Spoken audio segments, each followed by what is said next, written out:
I'm Natalie, 29 female. I live in a modest one-bedroom apartment that I work very hard to afford, holding a job as a compliance analyst for a mid-sized financial services company.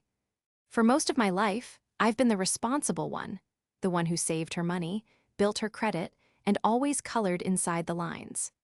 My family, on the other hand, has always seen those lines as mere suggestions. This is the story of how my own father used my responsible nature against me to fund my brother's lavish lifestyle, and how I used the fine print of his own betrayal to get my life back.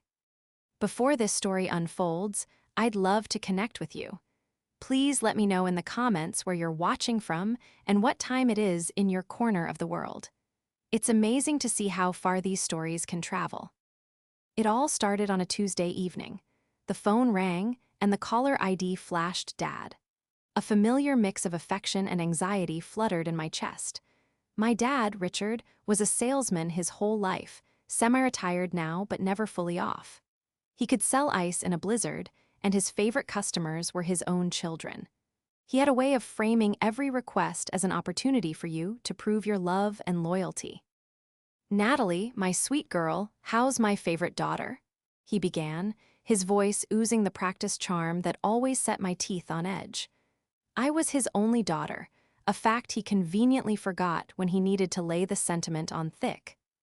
"Hi, Dad, I'm good. Busy week at work. What's up?" I tried to keep it brief, knowing that small talk was just the runway before his big ask took flight. "Ah, work, work, work. That's my girl. Always so diligent," he praised, and I could practically hear him ticking a box on a mental checklist. "Listen, the reason I'm calling is your mother and I are thinking of doing some work on the house. The kitchen is looking a bit dated, you know? A little home improvement to brighten the place up. Good for the property value, too." I knew the house. It was a perfectly nice suburban home. The kitchen was from the early 2000s, sure, but it was functional and well kept. This home improvement angle already felt thin. "Okay," I said cautiously. "What kind of work?" "Oh, the works. New cabinets, granite countertops, one of those fancy refrigerators with the screen on it," he said with a flourish. "The problem is, you know how it is with retirement funds. We've got the money, of course, but it's all tied up. Taking it out would mean a big tax hit. So I was thinking of just getting a small loan from the bank, a home improvement loan. Keep things simple."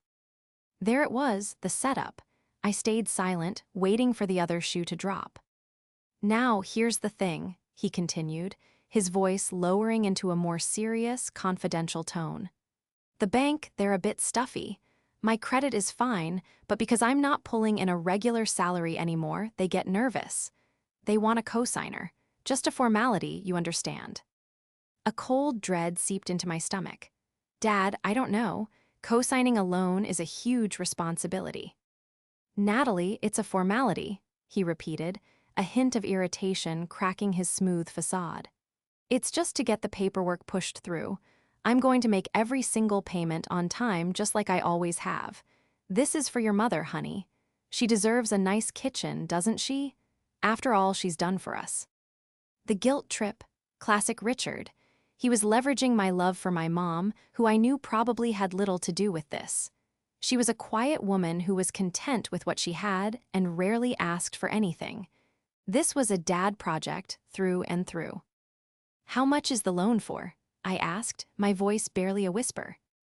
"Just a little something to get the job done." "40,000, he said, as if it were pocket change.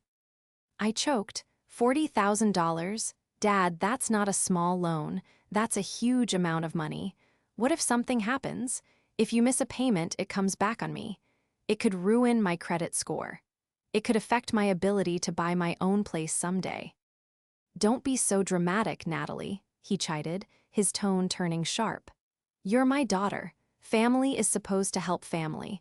Are you telling me you don't trust your own father, after everything I've done for you?" The conversation went on like that for another 20 minutes.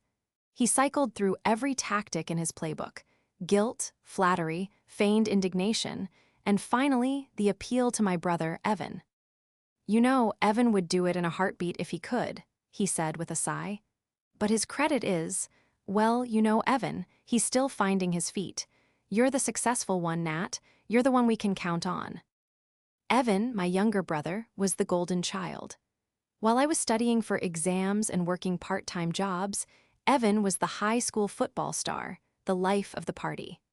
Now, at 27, he was a personal trainer who spent more money on designer gym wear and nights out than he did on rent, which my parents still s.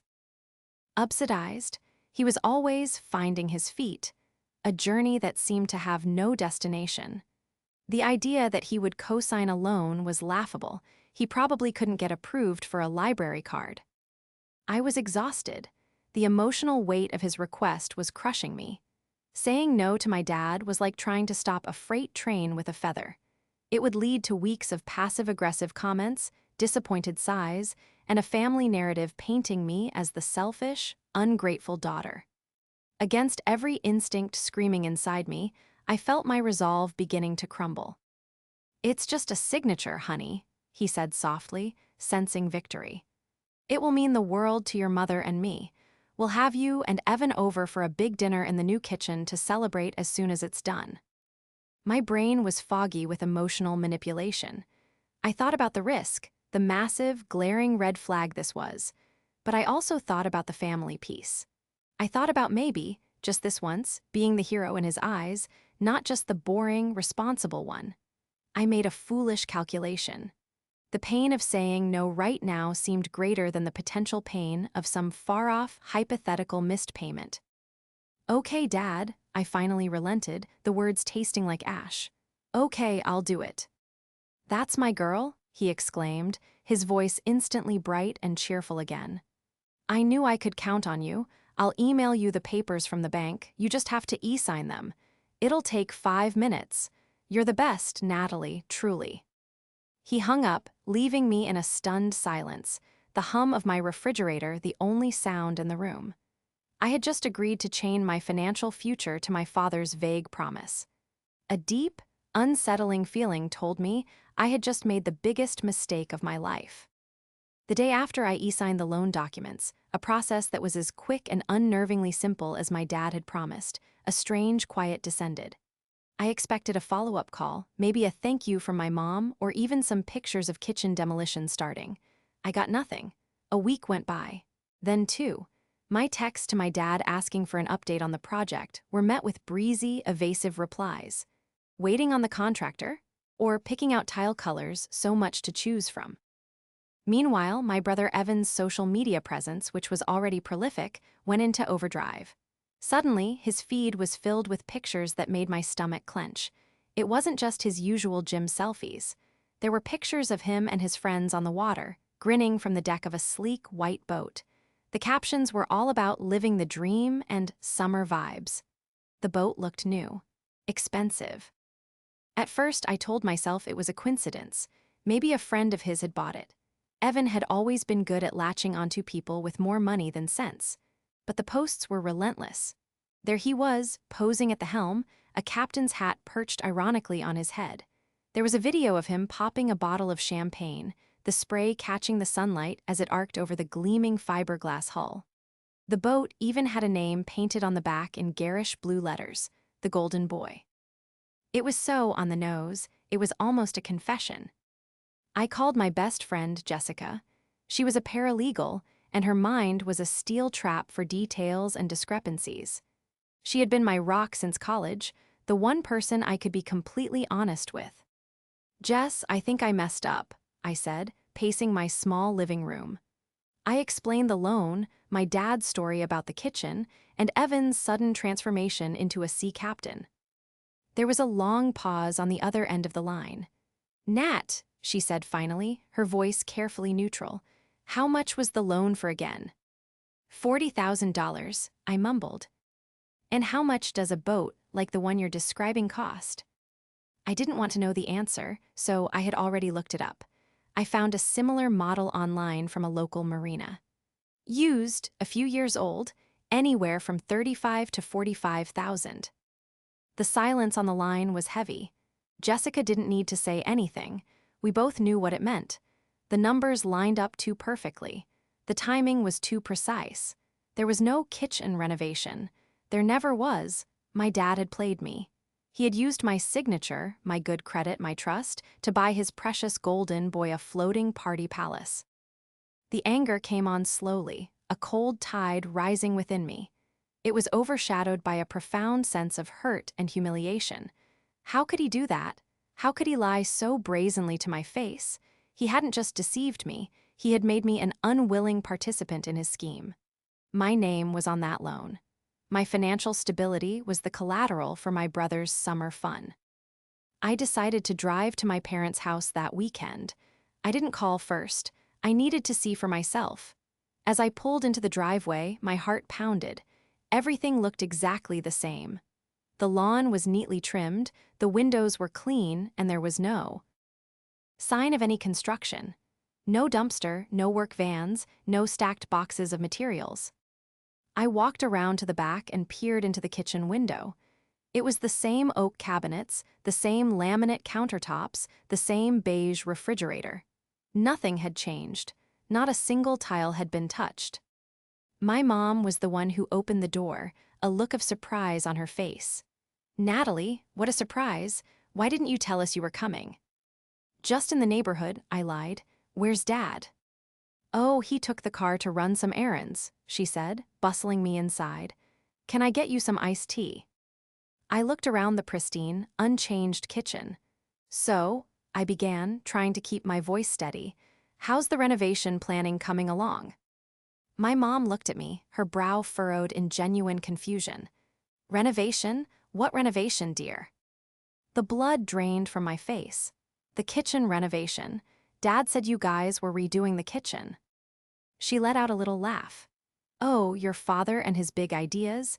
He mentioned it once, ages ago, but I told him it was a silly waste of money. Our kitchen is perfectly fine. I have no idea what you're talking about." She had no idea. He hadn't even bothered to include her in the lie. She was just a prop in the story he had spun for me. The betrayal felt even deeper now. It wasn't for her sake, as he had claimed. It was for Evan. It was always for Evan. I made my excuses and left quickly, my mind reeling. The drive home was a blur. The humiliation was a physical thing, a hot flush on my cheeks and a tightness in my chest. I had been played for a fool by my own father. He had looked me in the eye, invoked my mother's name, and sold me a complete fabrication, all so he could hand a pile of cash to my irresponsible brother. That night I couldn't sleep. I kept seeing Evan's grinning face on that boat, a boat I was technically paying for. I thought about the monthly payments. Had my dad made the first one? Did he even intend to? The sinking feeling in my gut told me I already knew the answer. This wasn't just a betrayal. It was a time bomb strapped to my name, and the timer was already ticking. I felt utterly powerless, trapped in a nightmare of my family's making. The responsible one had been irresponsible in the one way that mattered most. She had trusted the wrong people. The next 2 months were a strange sort of limbo. I didn't confront my dad. I didn't know how. What would I even say? "I know you lied and used me to buy Evan a boat." He would just deny it, twist the story, and somehow make it my fault. He was a master of that, so I stewed. I watched Evan continue to post about his nautical adventures, each photo a fresh stab of resentment. I checked my credit score obsessively, waiting for the impact. Nothing yet. A small, foolish part of me started to hope that maybe my dad was actually making the payments. Maybe he had the decency to cover the cost of his own deception. That hope shattered on a gray Thursday afternoon at work. I was in the middle of reviewing a compliance report when my cell phone buzzed. It was an unknown number, but something compelled me to answer. "Hello, may I speak with Natalie?" A crisp, professional voice asked. "This is she," I said.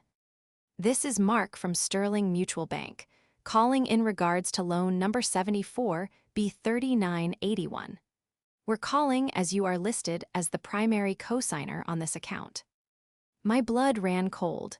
I pushed my chair back from my desk and walked toward an empty conference room, my legs feeling unsteady. "Yes, is there a problem?" "I'm afraid so," Mark said, his tone unwavering. "The account is currently 60 days past due. The first 2 monthly payments have been missed.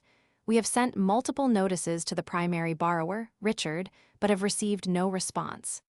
60 days, he hadn't even made the first payment. Not one. The sheer audacity of it was breathtaking.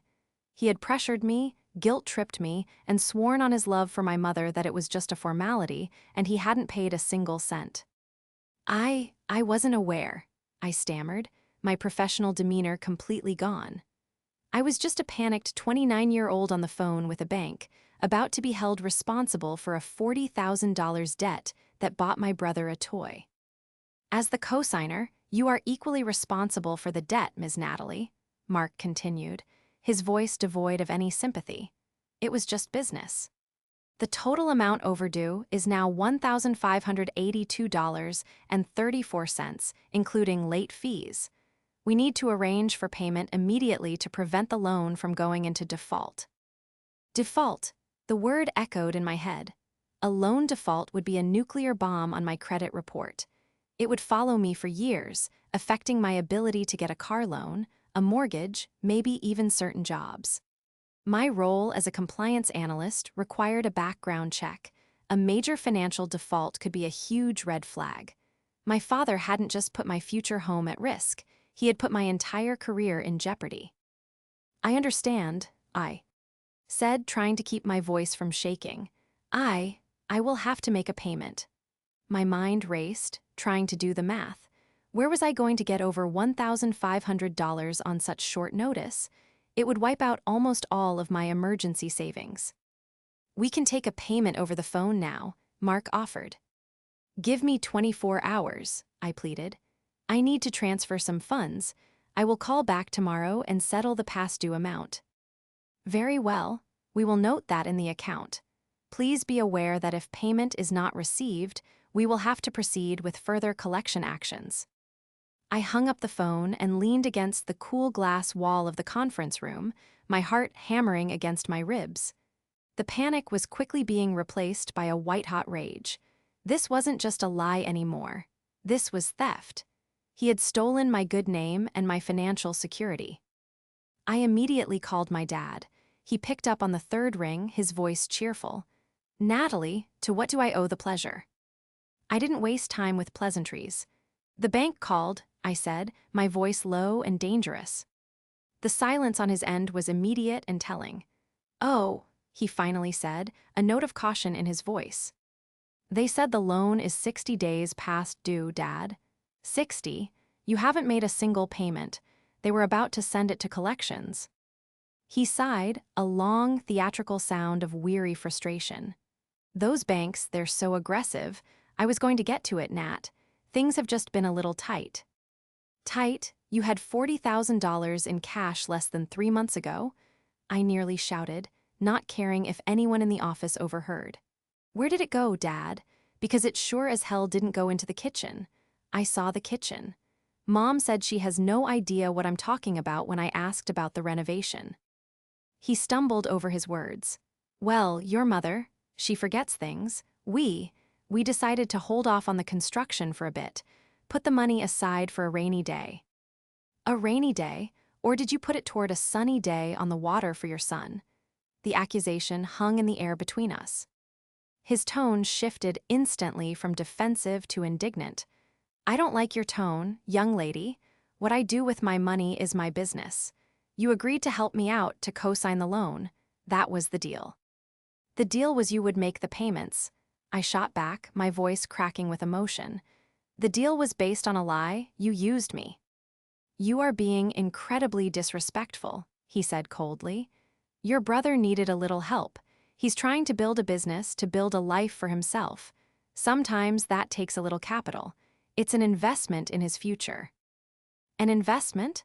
A boat was not an investment. It was a depreciating asset, a money pit for fuel and maintenance. He was so deep in his own delusion, so committed to the narrative of Evan the striving entrepreneur and me the selfish daughter, that he couldn't even see the blatant hypocrisy. So I'm supposed to pay for it? I asked, my voice laced with disbelief. I'm supposed to drain my savings and ruin my credit so Evan can impress his friends.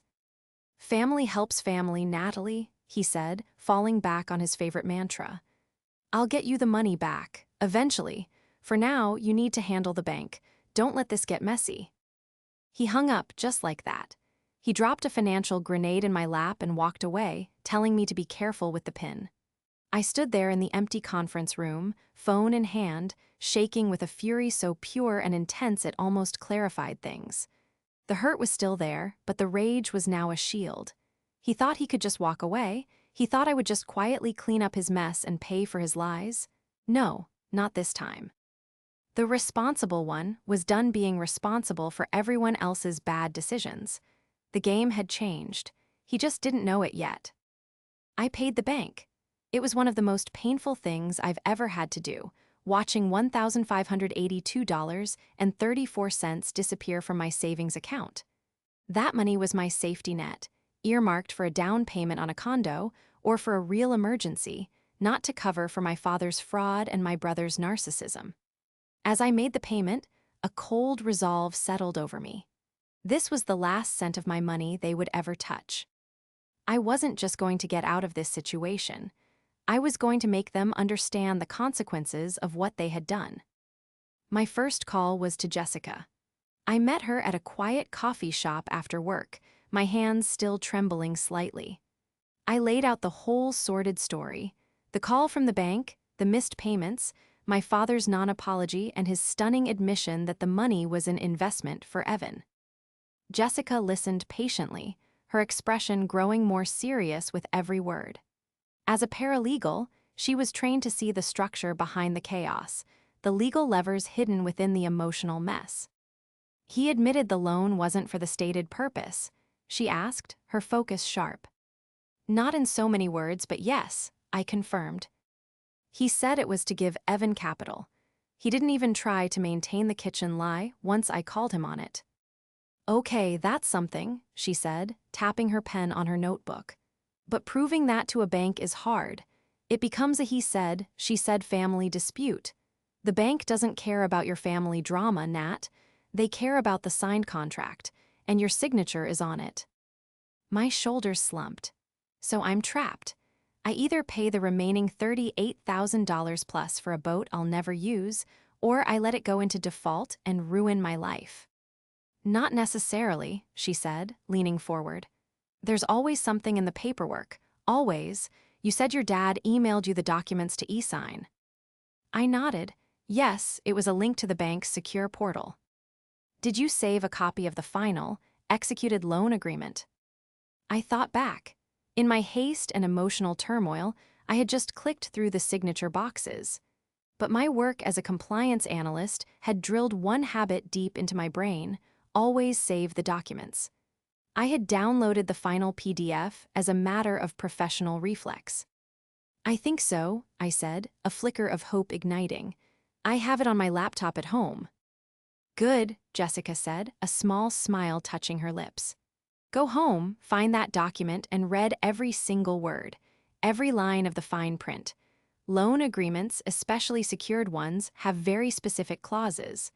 Look for anything about the purpose of the loan, the use of funds, and most importantly, what was listed as collateral. Collateral, the word hung in the air. The loan was for home improvement. Logically, the collateral would be the house itself, or at least the equity in it. But my mom and dad owned their house outright. Maybe that was why he needed a co-signer so badly. He didn't want to put a lien on their biggest asset. That night, I opened my laptop with the determination of a detective. I found the file buried in my downloads folder. Loan Agreement 74B3981, PDF. I opened it. It was 22 pages of dense, legal jargon, designed to be intimidating and unreadable. But my job had trained me for this. I spent my days wading through even more complex regulatory documents. I made a fresh cup of coffee and started reading. I went through it line by line, highlighting anything that seemed relevant. I saw my name, my father's name, the loan amount, the interest rate. I saw the section on cosigner liability, which confirmed in stark, unforgiving terms that I was 100% on the hook for the full amount. Then I got to Section 4, Purpose of Loan and Use of Funds. It clearly stated the loan was for home renovation and improvement at the property listed as the primary borrower's address. This was the first piece of concrete evidence. The funds had not been used for their stated purpose. This was a material breach of the agreement. But it was the next section that made my breath catch in my throat. Section 5, Security and Collateral. I expected to see his property address listed. I expected to read about a lien on the house, but the address wasn't there.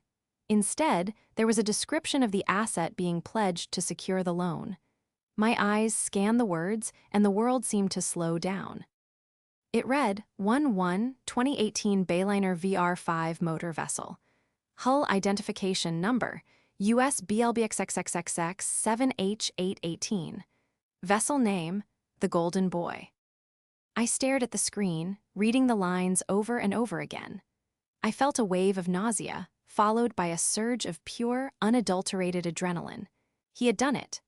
My father, in his infinite arrogance, had not only lied about the purpose of the loan, he had documented his lie in the contract itself. He had fraudulently listed my brother's new boat, the very thing he bought with the money, as the official collateral for the home improvement loan. It was the stupidest, most audacious, and most beautifully self-incriminating thing I had ever seen. He must have thought no one would ever read this far. He must have thought I would just pay up without question. He probably worked with a lazy or complicit loan officer who didn't bother to check that the collateral matched the loan's purpose. Or maybe he sold them some story about how he was buying the boat from a relative as part of the improvement. The why didn't matter. What mattered was that it was here, in black and white, in a legally binding document. This changed everything. The boat wasn't just my brother's toy anymore. It was the bank's security. If the loan went into default, the bank wasn't just going to come after my savings. They were entitled to seize the collateral. They could take the boat. A wicked, triumphant smile spread across my face for the first time in months. My father thought he had trapped me. He thought he was the salesman who had closed the ultimate deal. But he had been sloppy. He had left a paper trail a mile wide, and he had given me the one thing I needed to turn his own scheme against him. He had handed me the keys to his undoing. The fine print wasn't M. Why prison? It was my weapon. The discovery of the boat listed as collateral shifted the entire dynamic. I was no longer a victim backed into a corner. I was a player holding a winning hand. The panic and despair I had felt were burned away by a cold, clear sense of purpose. My father and brother thought this was over. They thought I would quietly absorb the financial blow to maintain the fragile illusion of family harmony. They were about to learn how wrong they were. The next morning, I called Jessica, my voice electric with the news. "You are not going to believe what I found," I said, and I read her Section 5 of the loan agreement. There was a moment of stunned silence, followed by a low whistle. "Oh, Nat, that's not just a mistake, that's bank fraud." "I know," I said, a giddy sense of power bubbling up inside me. "He put it in writing. He secured a home improvement loan with a boat he hadn't even technically bought yet. He used the loan money to buy the collateral for the loan itself. It's insane." "It's beautiful," Jessica corrected. "It's a perfect, self-contained loop of stupidity. So, what's the plan? You can take this to the bank right now. Their fraud department would have a field day. They could cancel the loan, go after your dad." "Oh," I said firmly. The thought was tempting, but it felt incomplete. Just getting the loan nullified would let my father and brother off too easy. They would face some consequences, sure, but they wouldn't feel the sting of their betrayal in the same way I had. Evan would probably just sell the boat to cover the mess, and they would both paint me as the villain who brought legal trouble into the family. I didn't want them to have an easy way out. I wanted them to experience the same powerlessness I had felt. "The loan agreement is a contract," I said, thinking aloud. "A contract between my dad, the bank, and me. And that contract says if the loan is in default, the bank has the right to repossess the collateral." Jessica caught on immediately. "You're not going to pay the next installment." "I am not," I confirmed. "I made the first payment to stop the immediate bleeding and buy myself time, but I am not paying another dime. I'm going to let the loan go into default. Then, the bank will do exactly what the contract empowers them to do. They will come for the boat." "And your credit," Jessica asked, the practical paralegal in her taking over. It will take a hit, a big one. I know that, I admitted. But credit can be rebuilt. My self-respect can't be rebuilt if I just roll over and pay for my own humiliation. This is about more than money now. This is about justice. I want Evan to watch them tow his precious toy away. I want my dad to have to explain to him why the boat he bought him is being repossessed because of a loan he swore to me he would pay. The plan felt right. It was clean, it was legal, and it used the very mechanism of their own deceit as the instrument of their downfall. There was a beautiful, karmic symmetry to it. The next few weeks were a test of my nerve. I had to actively not do something, which was harder than I expected. Every fiber of my responsible being screamed at me to pay the bill that was coming due. I got the email notification from Sterling Mutual Bank. Your loan payment is due in 5 days. I deleted it. Then came the one that said, your payment is now past due. I ignored it. My heart pounded every time I saw their name in my inbox, but I held firm. I also started doing some research. I found the name of the top marine repossession company that worked with the major banks in our state. I wanted to know how they operated. Their website was surprisingly informative. They were discreet, efficient, and could recover a vessel from a private dock, a marina, or even in open water if necessary. Meanwhile, I played dumb. When my mom called for our weekly chat, I was pleasant and cheerful. I asked about her garden and her book club. I didn't mention the loan. I didn't mention Dad or Evan. I was creating an alibi of normalcy. The call I was waiting for came about 35 days after the missed payment. It was Mark from Sterling Mutual Bank again, and his voice had lost its crisp professionalism. It was now laced with stern impatience. Ms. Natalie, we are calling again regarding loan number 74B3981. The account is now more than 30 days delinquent. We have not received the payment you promised to make. That's correct, I said, my voice calm and steady. It felt wonderful to be in control. There was a pause. He was clearly not expecting that response. I'm not sure I understand. Are you refusing to make the payment? I am unable to make the payment, I said, choosing my words carefully. The primary borrower, Richard, has informed me that he will not be making any payments either. Therefore, the loan is in default. I could hear him typing furiously. Ms. Natalie, I need to remind you of the serious consequences of a loan default. It will have a severe impact on your credit rating for up to 7 years. I am fully aware of the consequences, I interrupted. I am also fully aware of Section 5 of the loan agreement, which details the security and collateral pledged for this loan. Since the loan is in default, I assume the bank will be exercising its right to recover that collateral. Another pause, longer this time. I could picture him scrolling through the PDF, his eyes landing on the same lines that I had discovered. One moment, he said. He was gone for what felt like an eternity. I imagined him conferring with a supervisor, the loan document projected on a screen. When he came back on the line, his tone was completely different. It was cautious, almost respectful. Yes, I see that now, he said slowly. The collateral is listed as a 2018 Bayliner motor vessel.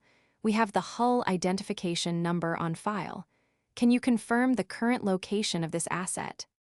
A grin spread across my face. Of course, I said, feeling like a secret agent passing on critical intelligence. It's docked at the North Bay Marina, slip number C12. The vessel's name is the Golden Boy. Thank you, Mark said. The bank will take the necessary steps. You will be kept informed. He hung up. I leaned back in my chair and let out a long, slow breath. The dominoes were now tipped. There was no going back. The repossession was in motion. All I had to do now was wait for the show. I gave it a week. Based on my research, that was about how long it would take for the bank to process the default, issue a repossession order, and dispatch an agent. I wanted to be there. I needed to see it. This wasn't just about financial retribution. It was about bearing witness to the final act of a drama they had written.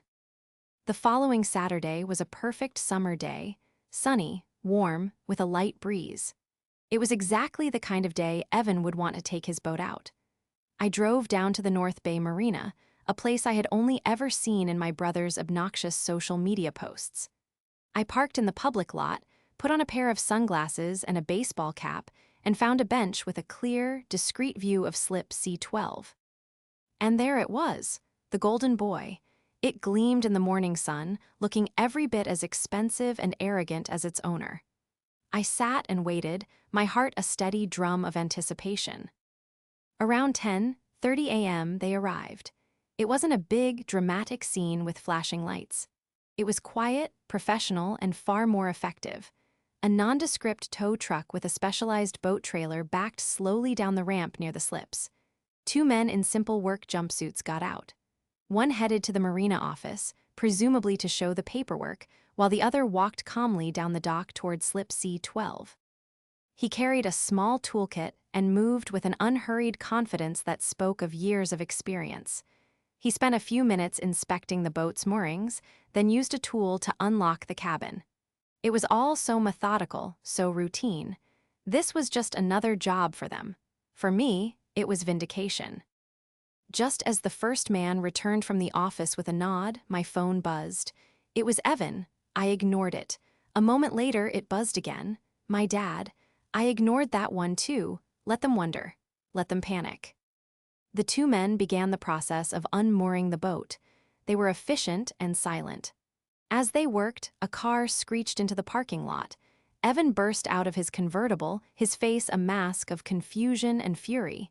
He ran toward the docks, shouting, "Hey, what the hell are you doing? Get away from my boat." The repo men didn't even flinch. One of them, the one who had gone to the office, held up a clipboard. "Are you Evan?" "Yeah, I'm Evan. That's my boat. What is this?" "We have a repossession order from Sterling Mutual Bank for this vessel," the man said calmly. "It's being seized as collateral against a defaulted loan."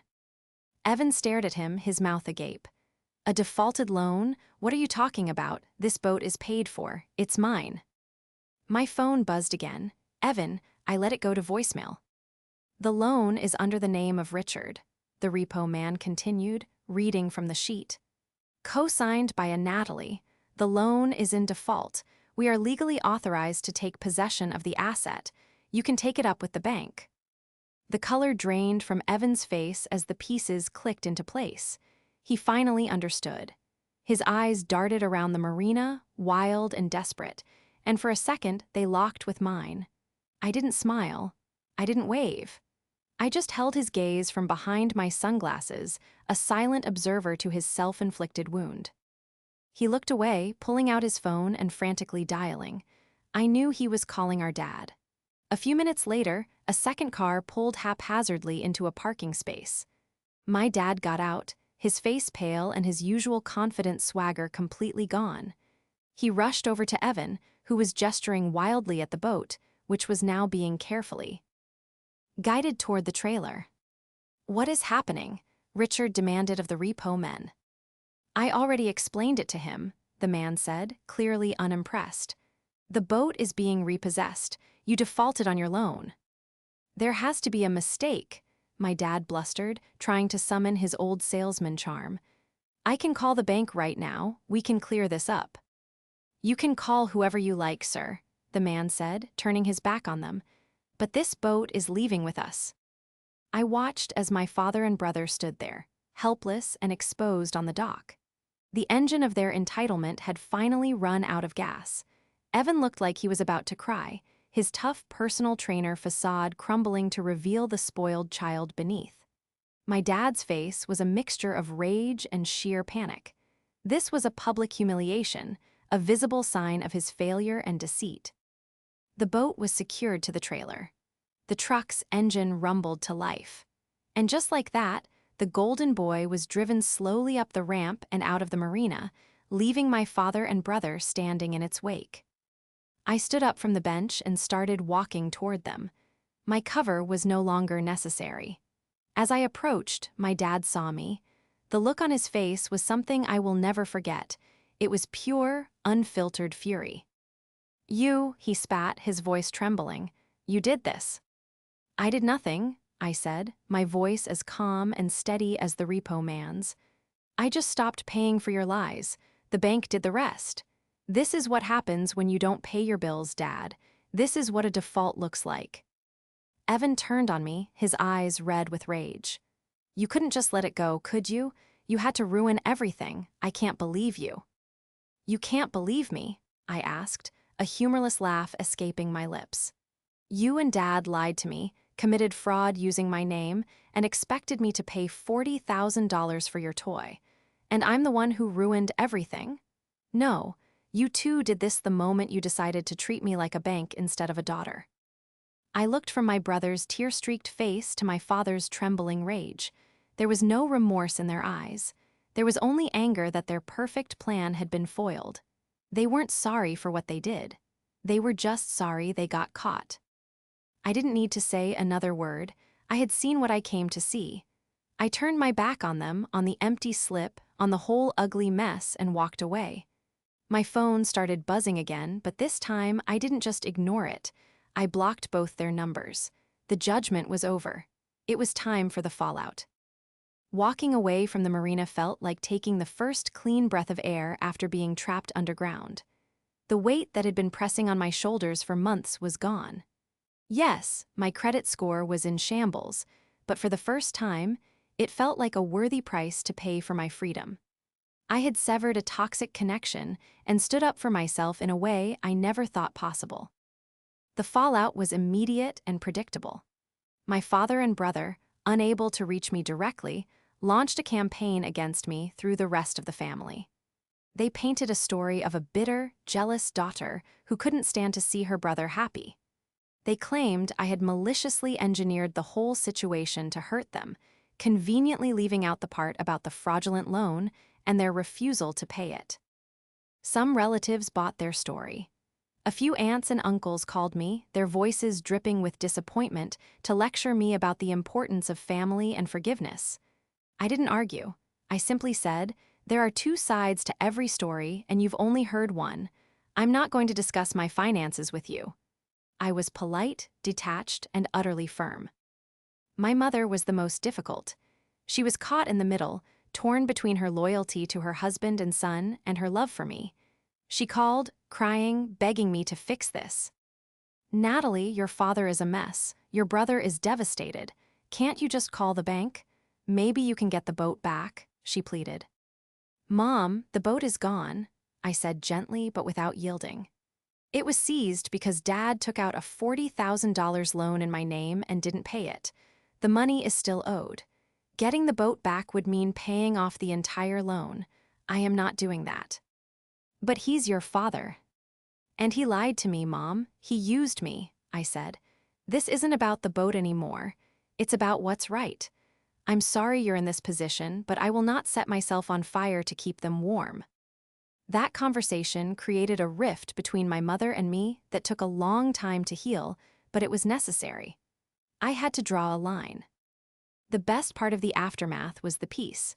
The silence from my father and brother was a gift. There were no more manipulative phone calls, no more pressure, no more guilt. I focused on my own life. I called the credit bureaus and added a victim statement to my file explaining the fraudulent circumstances of the default. I set up a strict budget and began the slow, arduous process of rebuilding my savings and my credit score. It was a mountain to climb, but it was my mountain. The path was clear. About 6 months later, I got an unexpected call from Jessica. You might want to check out your brother's social media page, she said, a hint of laughter in her voice. I hesitated, but my curiosity won. I navigated to Evan's profile. The arrogant posts were gone. In their place was a single, surprising new picture, Evan standing proudly next to a slightly dented 10-year-old sedan. The caption read, "Hard work pays off. Finally got my own set of wheels. On the grind, new beginnings." Jessica filled in the gaps. Apparently, the loss of the boat had been a massive wake-up call. Without his favorite toy to impress people, Evan's social circle had shrunk considerably. My dad, facing a massive debt to the bank and with no asset to show for it, had finally been forced to tell Evan there would be no more handouts. For the first time in his life, Evan had to stand on his own 2 feet. He was working more hours at the gym, had moved into a cheaper apartment with a roommate, and was actually, genuinely, trying. As for my dad, the fallout was more severe. The bank, no longer having the boat to sell, came after him for the remaining balance. They put a lien on his house, the very thing he had tried to avoid. The small home improvement loan had ended up costing him his financial security and a huge chunk of his retirement nest egg. The karma was poetic. I didn't feel triumph watching their lives unravel and then slowly rebuild. I just felt a quiet sense of balance, like the scales had finally been set right. I had lost money and a few family relationships, but I had gained something far more valuable, a backbone. I learned that family isn't a blank check for disrespect, and that responsibility means being accountable for your own life, not for the mistakes of others. My name is Natalie, and I co-signed a loan for a boat I never wanted. But in the end, it wasn't the boat that was repossessed. It was my silence, and I have no intention of ever buying it back.